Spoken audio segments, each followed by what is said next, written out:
All right, hey everybody, welcome to Hennessy on Drums. And today we're going to be talking about the six-stroke roll. So the six-stroke roll. Well, we've talked about other rolls before, I think, and if we haven't, I'll just give you a quick rundown of how they work. I'm going to turn my click off for just a moment, though. We'll come back to that. Okay, so the six-stroke roll gets its name because it's 6 strokes. So with your hands, you're going to strike the drum 6 times. I'm going to say let's start with our right hand. So we're going to go right, left, left, right, right, left. 1, 2, 3, 4, 5, 6. Okay? Now, as we're doing this, we don't want to get into the habit of being all over the place with our hands. We're not getting ready for marching band here. Okay? What we're actually doing with this is we're trying to get ourselves a roll that we can use in many different beats, and in many different ways, as fills or as endings or even as beginnings of songs and such. I don't want you to get hung up on the fact that it needs to be this presentation or whatever, and because it doesn't. It needs to be accurate, but it doesn't need to be a presentation. Okay. So let's go ahead, and I will set my metronome to 80. So that's what we were hearing as I was coming in. We're still at 80 now. Now what you've heard there is me also playing, in addition to this, I'm playing the accents. One accent on the beginning, one accent on the end. So what that comes out being is you've got a hard strike to begin with and a hard strike to end with. So if I start with my right hand, then I'm going to strike hard with that. And then I end with my left hand where I also strike hard. And the reason for doing that is to just give yourself an accent.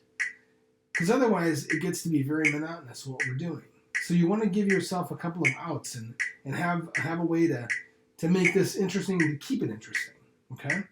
So I'll do the 80 a little bit more here, and then we're going to go up. I'm going to bump it to 100. But just hold on a second. Let's try 80 one more time.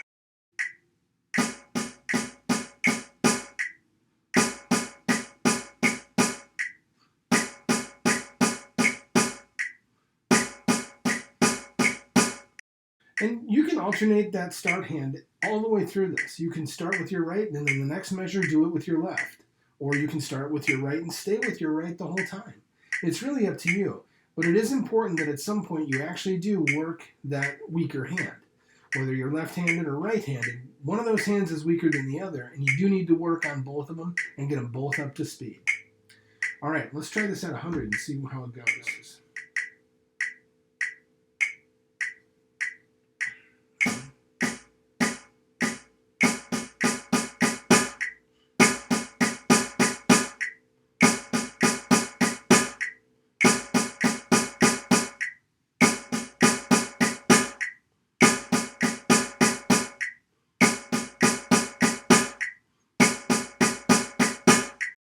That felt pretty good at 100.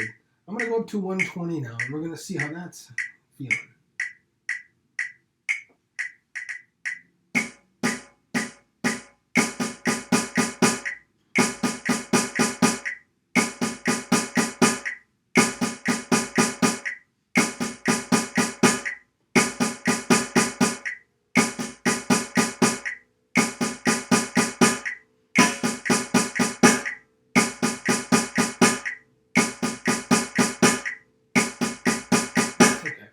Anyway, the point being, set up a structure, play it that way, learn it that way, and then really embrace it. Get it all the way in you that way.